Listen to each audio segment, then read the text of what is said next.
Whew. Welcome back to Off the Dome.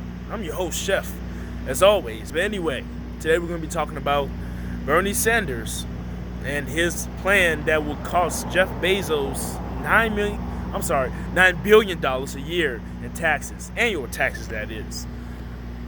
It's not even a shot against Sanders. I think his plan is crazy. I think it's crazy that the federal government would even tax people even more than they're already being taxed. They can't handle the money they've already been given. They don't even know how to spend it. They literally waste billions and trillions of dollars a year on programs that, in theory, sound like a good idea, but they don't even benefit the public. And you don't see a specific change over time. You have to wonder, where's this money going and why they continue to ask for this much money. We all know a lot of them are corrupt, and a lot of them like to take out money just for the hell of it. They like being on top.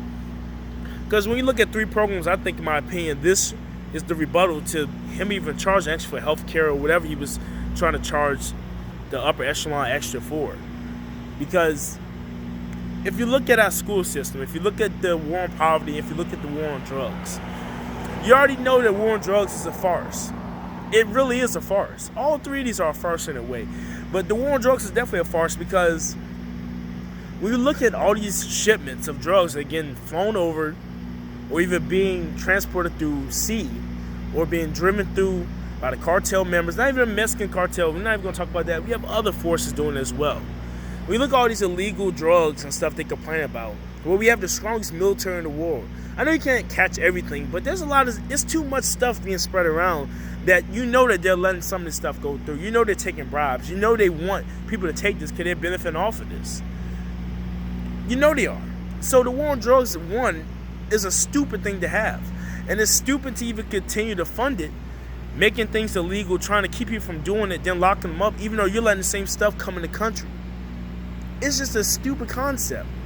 So that's one. The war on drugs is a terrible idea, and we spend way too much money on that. The war on poverty is also a terrible idea, and let me tell you why.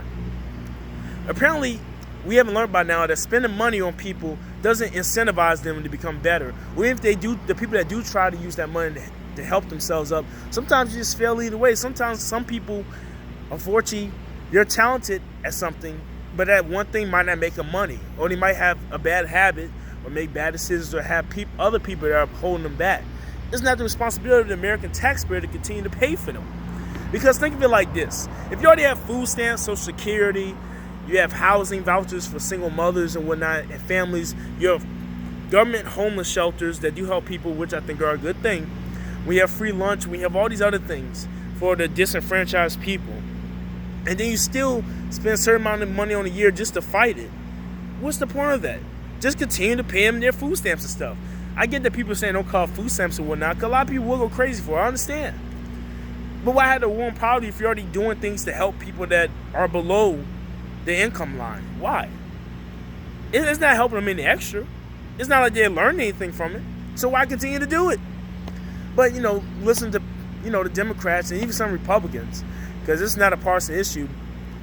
This is both parties. Both of them have their own twisted way of reversing things.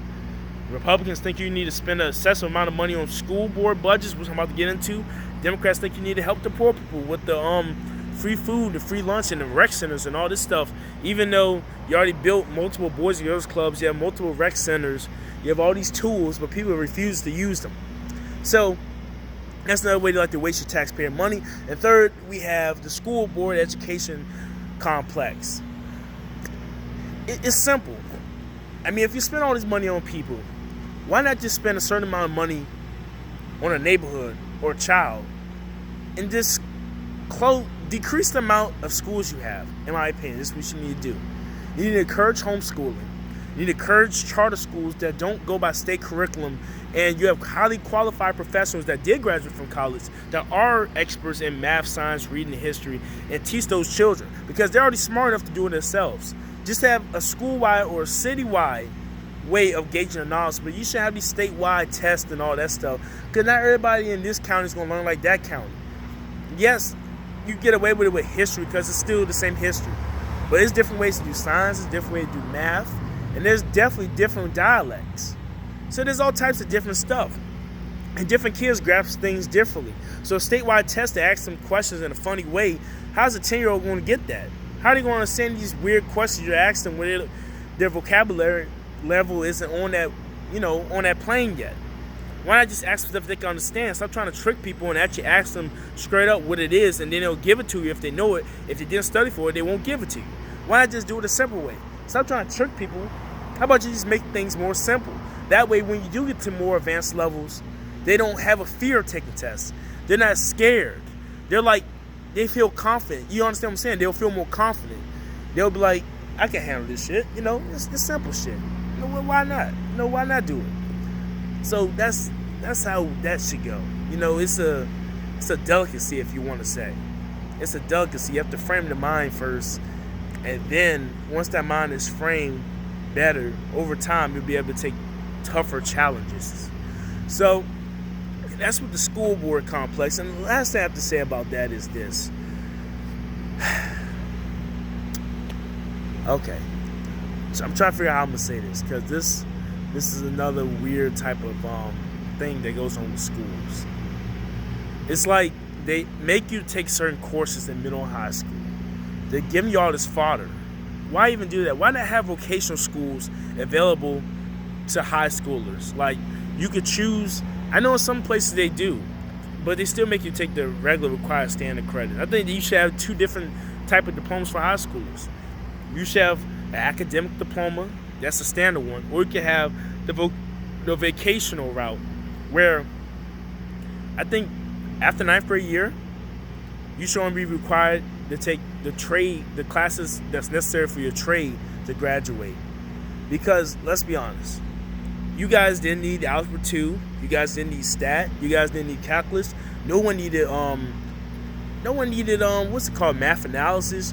You didn't need trigonometry, you didn't need AFDA. Quite simply, they could give these kids a pre-algebra course in 9th grade, or a regular algebra course. Your 9th grade setup should be that, algebra or pre-algebra. Then you can choose one of the sciences. You definitely don't need physics like that. Physics is a more advanced form, and a lot of people is not even going to get that stuff. So you could do biology or earth science. Then for your language arts or English, you could do basic 9th grade English. And then for your history, I don't even think that should be offered, because if you're already learning history in elementary and middle school, nothing really changes. I'm sorry. Your 8th grade civics class is similar to government. Your U.S. history classes in high school are very similar to 2nd grade, 3rd grade, 4th grade, 5th grade, middle school history. You're still learning about the United States, the history of Christopher Columbus, Jamestown, Revolutionary War, Civil War, Reconstruction, Theodore Roosevelt, the Great Depression with FDR, World War I, II, World War I's before FDR, Woodrow Wilson in World War I, then FDR, World War II, Hitler, blah, blah, blah, Eisenhower, the superpowers of America, Korean War, Vietnam War, Civil Rights era, Desert Storm. Then you get to the 90s, they don't really talk about that because that's modern history, so there you go. That's all history is in a nutshell. You could literally have a 1-year course. Instead of taking 4 years of history, you have a 1-year course on that, and you'll be straight. And then for the vocational school kids, you can have a person that wants to take some carpenting. You have a person take up electrician, plumbing, etc. Those kids will have 2 courses, but they'll be rigorous. They'll teach you everything you need to know, and they can graduate at 11th for 12th grade, and the academic kids will graduate at 11th for 12th grade. It's that simple. If you gave people more options like that, instead of making them actually go to regular school, when a lot of them know they're not going to do well in college, or a lot of them know they're not going to be academically prepared for college, a lot of them know they don't want to go, they're just doing it for their parents because people say they need to go. But nobody wants to talk about that, because the truth is the United States likes collecting all the money from college tuition debt. So it's a never-ending cycle. And that ties back to the point I was saying at the beginning. Bernie Sanders taxing people more money isn't going to solve the problem with health care or whatever he said he wanted to use it for. It's not going to solve the problem. They're just going to waste the money. Doesn't matter if it's a Republican, a Democrat, hell, even a Libertarian. Because they talk good game, but there's a lot of corrupt Libertarians out there, I'm pretty sure. So the truth is this. We need to guard our purses. The women need to guard their purse. Men need to guard their wallets. That's what we need to start doing. But unfortunately, we can't do that because they make you feel bad for not wanting to pay for stuff. If you want to be frank, you don't want to help the homeless guys. You don't want to help the poor women and children. You don't want to help the people in Section 8. You don't want to pay for this. You don't want to pay for that. You don't want to support women's rights. You don't want to do this. No, it's not that I don't want to support it. I just think it shouldn't be my responsibility directly, since this isn't affecting me.